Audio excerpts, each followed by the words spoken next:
Shalom, Shalom. Jumpa lagi dalam GA Service pada minggu ini. Mari sama-sama kita mau bersatu dalam doa sebelum kita memulai ibadah kita. Terima kasih Bapak, terima kasih Tuhan, terima kasih untuk setiap kebaikan-Mu, untuk anugerah-Mu dan kasih setia Tuhan. Kami bersyukur Tuhan kalau sampai hari ini Tuhan kami masih boleh beribadah walaupun online, tapi kami percaya Tuhan bahwa kuasa Tuhan tidak pernah terbatas oleh ruang dan waktu. Kami mau lebih lagi Tuhan untuk memuji, untuk menyembah nama Tuhan dan juga mendengarkan renungan firman Tuhan. Kiranya Engkau mengurapi setiap kami, mencurahkan kuasa-Mu dan sukacita-Mu ya Bapak atas kami. Biarkan kami boleh semangat Tuhan untuk memuji nama Tuhan dan memberikan yang terbaik ya Bapak untuk kemuliaan nama-Mu. Terima kasih Tuhan, kami siap memuji nama-Mu dalam nama Tuhan Yesus. Haleluya, amin. Mari kita mau sama-sama memujikan sukacita.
Tuhan yang dahsyat, amin. Mari kita mau sama-sama pujikan Yesusku dahsyat.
Mari kita mau sama-sama menyiapkan hati kita, pikiran kita, telinga kita untuk kita mau mendengarkan renungan firman Tuhan.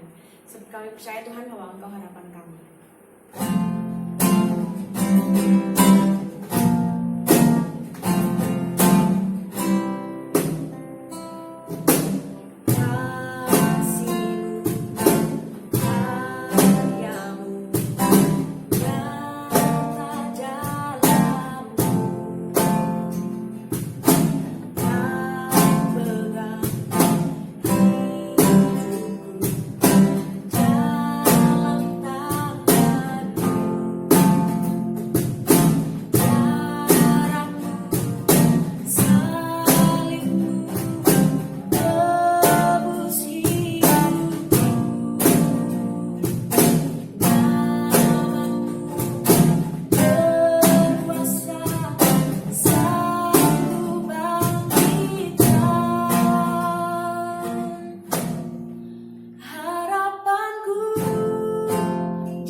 percaya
Kami percaya Tuhan bahwa Engkau harapan setiap kami Tuhan Yesus.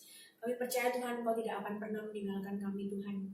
Sebab itu Tuhan kami mau menaikkan sembah kami mau menaikkan pujian kami Tuhan hanya untuk Tuhan ya. Harapanku di dalam-Mu, hanya Kau Yesus Tuhanku. Ku percaya, ku aman jalan-Mu.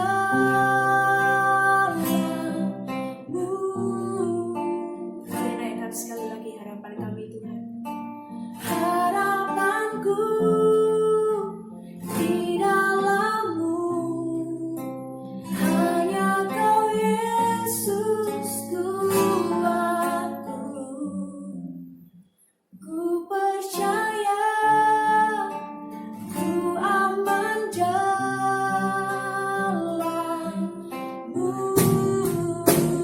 Harapanku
Sesuai pujian ini Tuhan, kami percaya bahwa Engkau harapan setiap kami Tuhan, bahwa Engkau tidak akan pernah meninggalkan kami Tuhan Yesus, bahwa Engkau adalah Allah yang setia Tuhan. Untuk itu kami mau bersandar Tuhan kepada Engkau saja ya Bapa. Kalau sebentar Tuhan kami akan mendengarkan renungan firman Tuhan. Biarkan Tuhan yang berbicara melalui setiap hati kami persiapkan hati kami, pikiran kami, telinga kami Tuhan, untuk kami boleh menerima firman Tuhan. Biarkan renungan hari ini boleh kami terima Tuhan, boleh ditanam dalam hati yang benar, boleh berbuah lebat, boleh berdampak Tuhan Yesus buat diri kami sendiri maupun buat orang lain ya Bapak. Terima kasih Tuhan Yesus, kami siap mendengar renungan-Mu. Haleluya, amin. Shalom. Nah, jadi renungan minggu ini ya dari Kejadian 40 sampai 41. Dalam Kejadian 40 ialah mengenai mimpi juru minuman dan juru roti. Mereka berdua ini bekerja pada Raja Fir'aun. Namun suatu kali mereka melakukan kesalahan sehingga Raja Fir'aun ini murka dan mereka ditahan di rumah kepala pengawal raja, yang juga ialah penjara tempat Yusuf dikurung atau ditahan. Nah, kemudian kepala pengawal raja menempatkan Yusuf bersama-sama mereka untuk melayani mereka. Nah, di sini kita bisa melihat bahwa penyertaan Tuhan dalam hidup Yusuf amat luar biasa. Bahkan dalam penjara pun Yusuf mendapatkan kepercayaan untuk boleh melayani.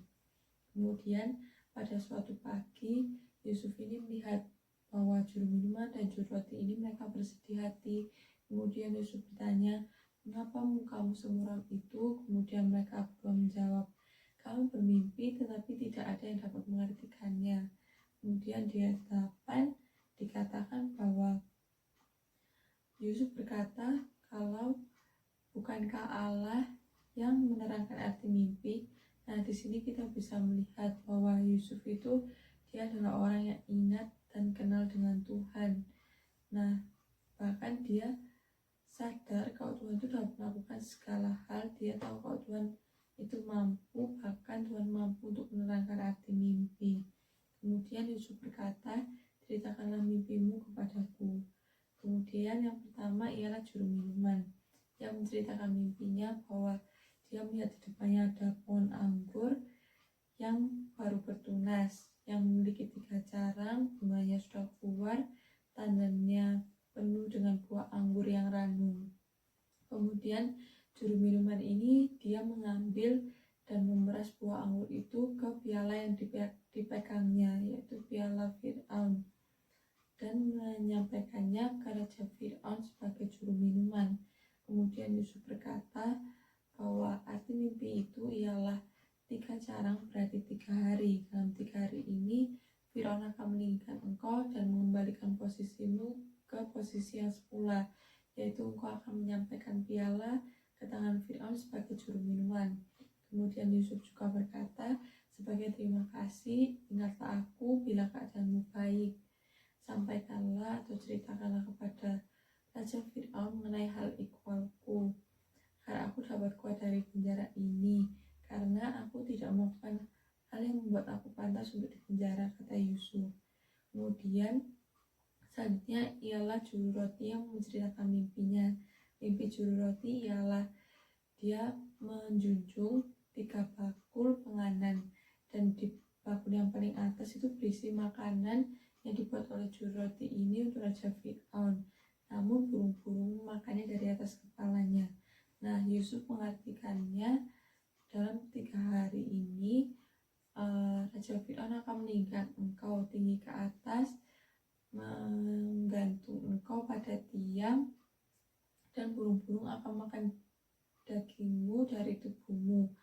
Kemudian pada hari yang ketiga Raja Fir'aun ini mengadakan perjamuan kelahirannya yang mengundang semua pegawainya, dan disitulah apa yang dikatakan oleh Yusuf ini terjadi, bahwa juru roti ini dia akhirnya digantung dan tubuhnya dimakan oleh burung. Kemudian si juru minuman ini dia mendapatkan posisinya kembali, namun Yusuf dilupakan oleh juru minuman.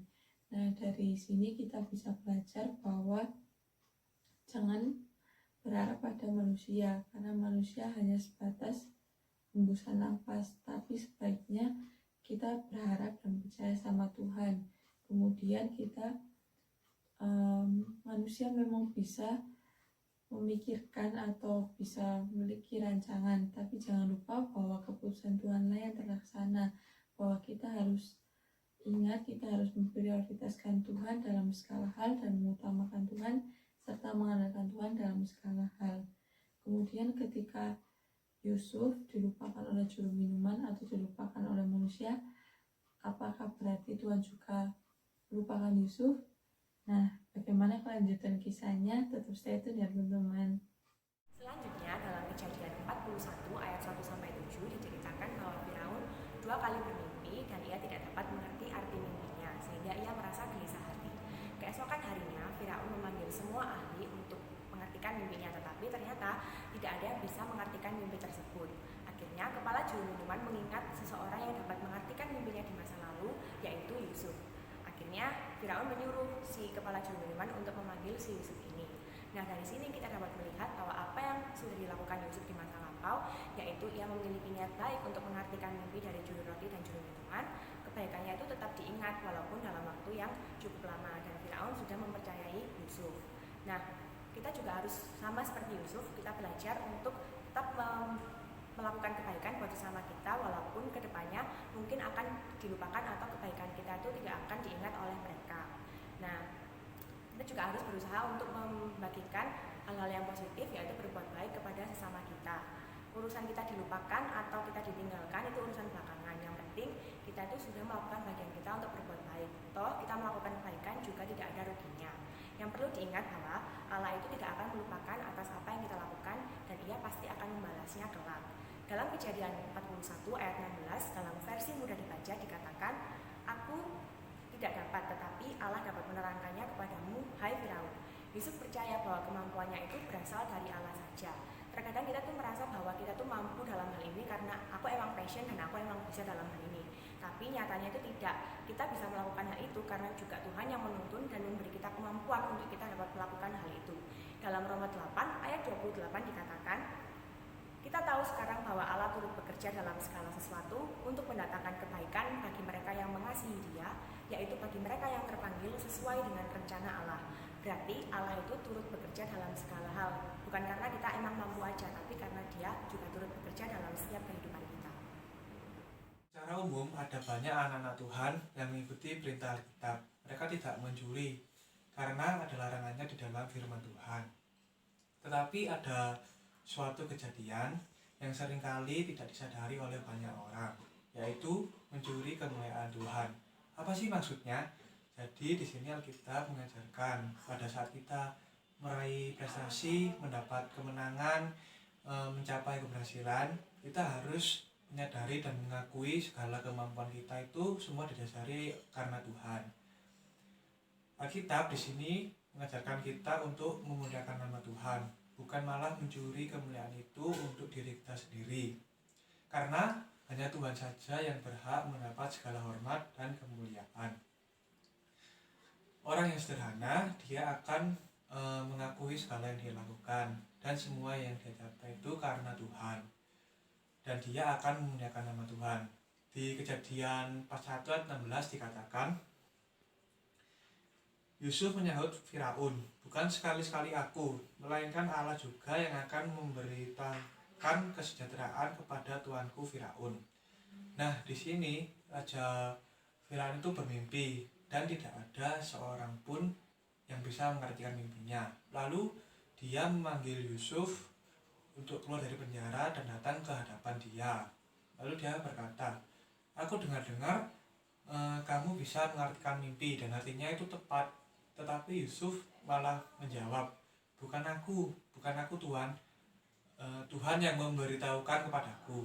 Nah, di sini Yusuf mengajarkan kepada kita bahwa agar kita tidak mencuri kemuliaan Tuhan. Di Alkitab dikatakan, barang siapa orang yang meninggikan dirinya, ia akan direndahkan. Dan barang siapa orang yang merendahkan dirinya, dia akan ditinggikan Tuhan pada waktunya. Nah, pada akhirnya Yusuf mendapat kedudukan kedua di bawah raja. Yang sebelumnya dia itu seorang budak Narapidana, dan pada hari itu juga dia menjadi pemimpin suatu pemerintahan. Nah, mari kita teman-teman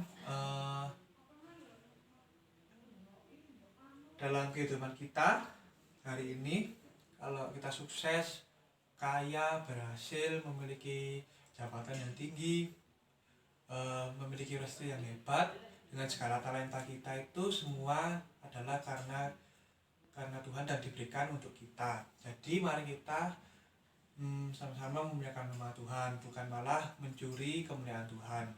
Saat kita rendah hati, Tuhan akan meninggikan kita. Jadi kita akan lanjut ke ayat berikutnya, yaitu ada di Kejadian 41 ayat yang ke-39 sampai 57. Nah, jadi ayat ini berisi tentang Yusuf yang diangkat oleh Firaun menjadi penguasa di Mesir. Nah, setelah Yusuf itu mengalami masa-masa sulitnya, masa-masa penderitaannya, akhirnya Yusuf berada di puncak kejayaannya, yaitu ia menjadi penguasa di Mesir. Nah, dari sini bisa timbul suatu pertanyaan. Apa sih pekerjaan Tuhan yang Tuhan kerjakan di dalam kehidupan Yusuf? Mengapa Yusuf harus mengalami masa-masa sulit dahulu, mengalami masa-masa penderitaan dulu, baru ia menjadi orang yang berhasil? Nah, yang pertama, Allah itu memakai setiap kesempatan di kehidupan Yusuf itu dijadikan sebuah proses. Jadi pengalaman-pengalaman sulit, pengalaman-pengalaman pahit yang telah Yusuf hadapi itu dijadikan sebuah proses oleh Tuhan untuk mempersiapkan Yusuf agar ia menjadi penguasa di Mesir. Nah, mulai dari ia menjadi budak di rumah Potifar hingga ia menjadi seorang hukuman, Yusuf itu selalu belajar untuk taat dan setia kepada pimpinan Tuhan, sehingga segala apa yang dikerjakan oleh Yusuf dibuat berhasil sama Tuhan. Nah, terus dari ayat ini dan juga dari ayat-ayat sebelumnya kita juga bisa tarik kesimpulan bahwa Tuhan itu sedang melatih Yusuf untuk nantinya yaitu bisa menggunakan seluruh kekuasaannya itu dengan pimpinan hikmat dari Allah. Terus yang kedua, Allah menolong Yusuf untuk melupakan semua masa lalunya. Nah, di Kejadian 41 ayat yang ke-51 dikatakan bahwa Yusuf memberi nama Manasye kepada anak sulungnya itu, sebab katanya Allah telah membuat aku lupa sama sekali kepada kesukaranku dan kepada rumah bapakku. Nah, jadi anak sulungnya Yusuf ini atau Manasye ini menjadi penegasan bagi Yusuf bahwa Tuhan itu sudah menolong Yusuf untuk melupakan semua masa lalunya yang penuh dengan penderitaan dan juga penuh dengan cobaan. Nah, bagian terpenting dari diri kita jika kita mau memiliki roh yang luar biasa itu adalah hati kita harus terbebas dari kebencian dan kemarahan, dan Yusuf berhasil melakukannya. Nah, terus yang ketiga, Allah memberikan anugerah di dalam penderitaannya. Jadi di Kejadian 41 ayat 52 dikatakan bahwa dan kepada anaknya yang kedua diberinya nama Efraim, sebab katanya Allah membuat aku mendapat anak dalam negeri kesengsaraanku. Jadi Efraim ini menjadi penegasan bagi Yusuf bahwa anugerah Tuhan itu tidak ada habisnya dalam kehidupan Yusuf. Sekalipun hidupnya penuh dengan cobaan, dia juga harus tinggal di negara yang asing dan juga harus mengalami banyak sekali penderitaan di hidupnya. Tapi Yusuf itu sadar bahwa kebaikan Yusuf itu kebaikan Tuhan itu selalu mengalir di kehidupan Yusuf. Jadi hal inilah yang membuat Yusuf itu menjadi memiliki roh yang teguh akan Tuhan dan juga selalu melekat kepada Tuhan. Nah, dari kisah Yusuf ini bisa kita ambil kesimpulan bahwa Tuhan itu nggak bakal ninggalin kita, Tuhan itu nggak bakal ngelupain kita. Walaupun kehidupan kita harus mengalami masa-masa sulit dan juga penderitaan, kita percaya bahwa Tuhan itu selalu menyertai kita. Kebaikan Tuhan itu nggak bakalan habis di kehidupan kita, dan Tuhan itu juga pasti akan memberikan anugerahnya di waktu yang tepat. Sebelum kita menutup ibadah hari ini, mari kita mau sama-sama berdoa. Terima kasih ya Bapak, terima kasih Yesus untuk kebaikan Tuhan. Kalau kami boleh mendengarkan renungan firman Tuhan hari ini, biarkan apa yang sudah kami dengar Tuhan, boleh kami ingat Tuhan Yesus, boleh menjadi rema, boleh jadi kekuatan Tuhan, bahwa kami percaya Engkau tidak akan pernah melupakan bahwa setiap apa yang kami lakukan Tuhan Yesus. Dan biarkan firman Tuhan hari ini boleh ditanam dalam hati yang benar, dalam tanah yang subur Tuhan Yesus, biarkan boleh berbuah lebat dan boleh menjadi dampak Tuhan Yesus buat diri kami sendiri maupun buat orang-orang di sekitar kami Tuhan. Kami juga mau berdoa Tuhan buat anak-anak Tuhan, biarkan semakin memiliki hubungan pribadi yang lekat dengan Engkau Tuhan, meskipun di kala pandemi ini, dalam masa online pun kami mau percaya Tuhan bahwa kami mau selalu mendekat dengan Engkau dan selalu bersandar kepada-Mu saja ya Bapak. Terima kasih, kami menyerahkan semuanya dalam tangan-Mu, dalam nama Tuhan Yesus, haleluya. Ya Tuhan, sekarang kami juga mau berdoa Tuhan buat negara Indonesia kami Tuhan, yang sekarang lagi terkena banyak bencana Tuhan. Biarlah Engkau memberikan selalu Tuhan kekuatan, kesabaran Tuhan bagi para korban yang terkena dampaknya Tuhan. Biarlah Engkau selalu memberikan penghiburan juga Tuhan bagi keluarga yang ditinggalkan, juga Tuhan yang mungkin sekarang mereka sedang berada dalam pengungsian. Biarlah Engkau memberikan selalu mereka kesehatan badan yang fit Tuhan, untuk bisa selalu terjaga Tuhan, dan juga biarlah Engkau cepat memulihkan Tuhan keadaan di negeri kami Tuhan. Terima kasih Tuhan Yesus, kami sudah mengucap syukur, haleluya. Ya Tuhan, kami ucap syukur untuk kesempatan yang Tuhan beri, sehingga pada saat ini Tuhan, kami boleh berdoa bersama, terkhususnya untuk mendoakan bangsa dan negara kami Tuhan, bangsa Indonesia. Kami berdoa Tuhan, kiranya Tuhan Kau memberikan bangsa dan negara kami. Biarlah Tuhan Kau memberkati para pemimpin, mulai dari yang pusat hingga yang ke daerah. Kau memberikan mereka hikmat, sehingga mereka boleh menjalankan tugasnya dengan baik Tuhan, dan dengan sepenuh hati mereka dan penuh tanggung jawab Tuhan. Kami juga secara khusus berdoa bagi pemberian vaksin. Biarlah Tuhan Kau yang menyucikan, memutuskan vaksin itu, biarlah pembuatannya dilakukan secara steril, Biarlah para pembuatnya boleh membuatnya dengan sepenuh hati dan memang bertujuan untuk menyembuhkan setiap mereka yang sakit Tuhan. Kami juga berdoa Tuhan supaya kiranya vaksin COVID-19 ini boleh diberikan secara merata bagi seluruh lapisan masyarakat Tuhan. Kami juga berdoa Tuhan bagi setiap isu-isu kontroversial mengenai vaksin ini, biarlah Tuhan sendirilah yang membuka pola pikir setiap kami Tuhan, agar kami boleh merespon dengan baik. Kami juga sungguh berdoa Tuhan bagi angka COVID-19 yang semakin meningkat dan juga bencana alam yang sedang terjadi di Indonesia Tuhan. Biarlah Tuhan Kau memberikan kekuatan bagi setiap warga yang ditinggalkan Tuhan. Biarlah Engkau sendirilah yang memberikan penghiburan bagi setiap mereka, memberikan sukacita dan damai sejahtera. Biarlah Engkau juga memberikan kesadaran bagi setiap kami Tuhan, agar kami boleh menjaga kesehatan kami dengan baik, agar kami boleh memiliki pola hidup yang sehat Tuhan, dan boleh menjaga bait kudus-Mu Tuhan dengan baik. Kami juga berdoa Tuhan, biarlah Tuhan sendiri yang memberkati setiap korban bencana alam itu, supaya kebutuhan mereka boleh terpenuhi, dan kami percaya Tuhan bahwa kebutuhan mereka akan terpenuhi karena Tuhan sendirilah yang akan memberkati setiap mereka. Terima kasih Tuhan, kami serahkan doa ini sepenuhnya dalam tangan-Mu. Haleluya. Terima kasih Tuhan atas pancaran yang Kau berikan dari awal hingga akhir. Biarlah renungan pada hari ini Tuhan dapat bermanfaat dan berguna bagi kehidupan kami Tuhan. Terima kasih Tuhan, haleluya, amin. Happy Sunday and God bless you.